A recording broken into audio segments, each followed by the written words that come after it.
Assalamualaikum warahmatullahi wabarakatuh. Saya Nur Hasana NIM 1120088 akan menjelaskan materi tentang usia pernikahan dalam hadis Nabi, mata kuliah Hadis Ahwal Syasyah. Yang pertama, saya akan menjelaskan 2 poin, yaitu yang pertama kriteria baligh dan pendapat ulama tentang syarat baligh dalam sebuah pernikahan. Poin yang kedua yaitu menghubungkan hadis dengan undang-undang dan konteks keindonesiaan. Langsung saja poin pertama, kriteria baligh dan pendapat ulama tentang syarat baligh dalam sebuah pernikahan. Kita harus tahu dulu apa itu definisi baligh. Baligh diambil dari bahasa Arab yang berarti sampai, yaitu sampai dalam memasuki usia dewasa. Baligh dalam fikih Islam adalah batasan seseorang mulai dibebani kewajiban-kewajiban hukum syar'i atau mukallifan syar'an. Sedangkan secara istilah, baligh adalah anak-anak yang sudah sampai pada usia tertentu yang menjadi jelas baginya segala urusan atau persoalan yang dihadapi. Pikirannya telah mampu mempertimbangkan atau memperjelas mana yang baik dan mana yang buruk. Selanjutnya, kriteria baligh. Dalam kitab Safinatun Najah, baligh ditandai dengan beberapa keadaan. Yang pertama, telah mencapai umur 15 tahun untuk laki-laki dan perempuan. Yang kedua, mimpi basah bagi laki-laki dan perempuan. Yang ketiga, haid atau menstruasi untuk perempuan yang berumur 9 tahun. Selanjutnya, penentuan kriteria baligh yang didasarkan hadis Rasulullah SAW sebagai berikut, yang artinya dari Aisyah dan Ali bin Abi Thalib dari Nabi SAW, beliau bersabda, terangkat pertanggungjawaban seseorang dari 3 hal: orang yang tidur hingga ia bangun, orang yang gila hingga ia sembuh, dan anak-anak hingga ia bermimpi dan mengeluarkan air mani atau ihtilam. Hadis riwayat Al-Bukhari, Abu Daud, Al-Tirmizi, Al-Nasai, Ibnu Majah, dan Al-Daruqutni. Selanjutnya, pendapat ulama tentang syarat baligh dalam sebuah pernikahan. Berdasarkan hadis tersebut, para mazhab fikih berbeda pendapat. Yang pertama, mazhab Hanafi. Menurut Imam Hanafi, tanda baligh bagi laki-laki ditandai dengan mimpi dan keluarnya mani. Sedangkan perempuan ditandai dengan haid, namun jika tidak ada tanda-tanda bagi keduanya, maka ditandai dengan tahun, yaitu 18 tahun bagi laki-laki dan 17 tahun bagi perempuan. Yang kedua, mazhab Maliki.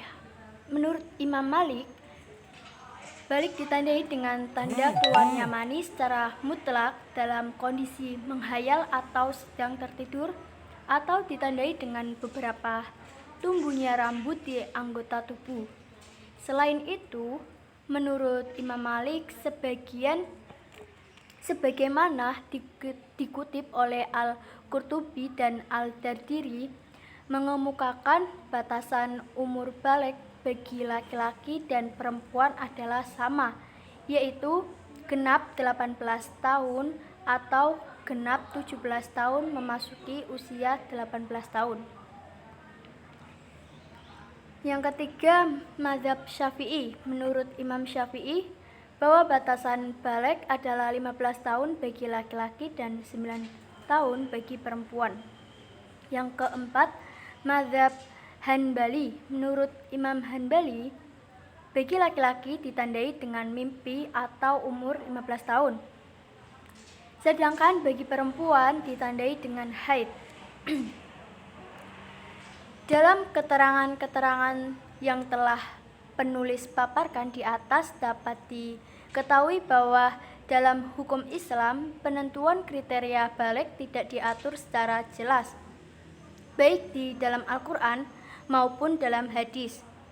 Para ulama mazhab menggunakan ijtihad ra'yu dengan menetapkan 3 batasan baligh bagi seseorang, yakni ihtilam bagi laki-laki, haid bagi perempuan, serta pencapaian usia tertentu.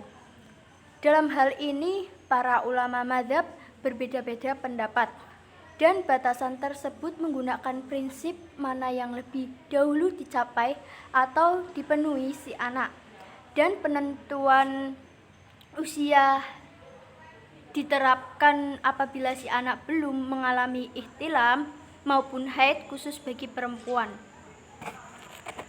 Selanjutnya, poin kedua yaitu menghubungkan hadis dengan undang-undang dan konteks keindonesiaan. Secara historis, batasan perkawinan dicontohkan oleh pernikahan Nabi SAW dengan Aisyah yang berusia 9 tahun dan 15 tahun.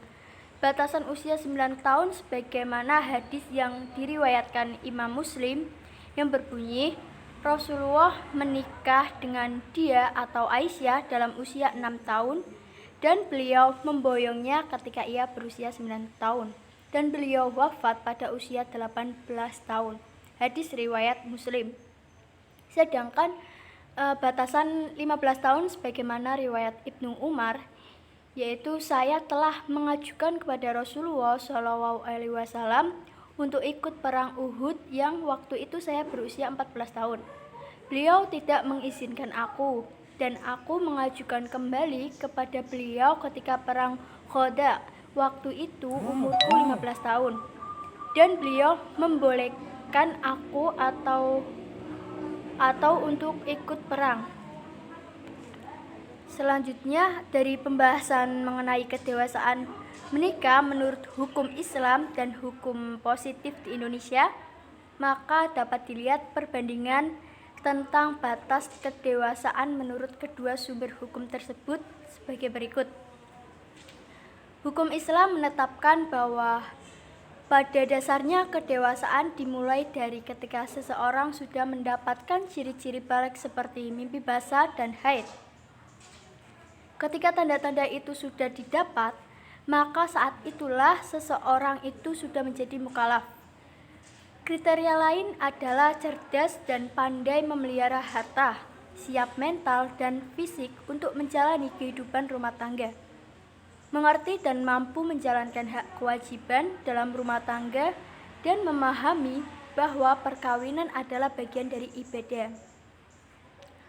Hukum Islam yang bersumber kepada Al-Quran secara tekstual tidak menetapkan secara pasti batasan usia perkawinan, membuktikan pemberlakuannya secara universal dan keluasan hukum Islam itu sendiri. Jika ditetapkan secara pasti usia tersebut, tentu keberlakuannya tidaklah fleksibel, sebab persoalan psikis dan tata aturan kehidupan manusia dapat saja berubah sesuai dengan kondisi wilayah tertentu. Selanjutnya, hukum positif lebih tegas menentukan usia kedewasaan menikah secara kuantitas. Menurut Undang-Undang Perkawinan Nomor 1 Tahun 1974 adalah batas usia minimal yang diizinkan bagi perempuan dan laki-laki untuk menikah, yakni usia 19 tahun. Jika dikaitkan dengan kriteria yang terdapat dalam Islam, maka penentuan usia sebagaimana terdapat dalam hukum positif di Indonesia adalah perwujudan dari kriteria baligh yang telah ditetapkan Islam sebagaimana terdapat dalam Al-Quran surat An-Nisa ayat 6, yaitu sampai mereka cukup usia untuk kawin. Dalam kata lain, filosofi dalam pembahasan ini semata-mata untuk mencapai sebuah rumah tangga yang sakinah, mawaddah, warahmah. Maka, pembatasan usia perkawinan sangat penting sebagai modal awal dalam proses pembentukan rumah tangga. Filosofi tersebut dapat dilihat dalam penjelasan umum tentang Undang-Undang Republik Indonesia Nomor 1 Tahun 1974 bahwa undang-undang ini mengatur prinsip calon suami istri itu harus telah masak jiwa raganya untuk dapat melangsungkan pernikahan agar dapat diwujudkan tujuan perkawinan secara baik tanpa berakhir pada perceraian dan mendapat yang baik dan sehat. Untuk itu harus dicegah adanya pernikahan antara calon suami istri yang masih di bawah umur. Selain itu, pernikahan memiliki hubungan dengan masalah kependudukan. Ternyata, batas umur yang lebih rendah bagi seorang wanita untuk menikah mengakibatkan laju kelahiran yang telah tinggi jika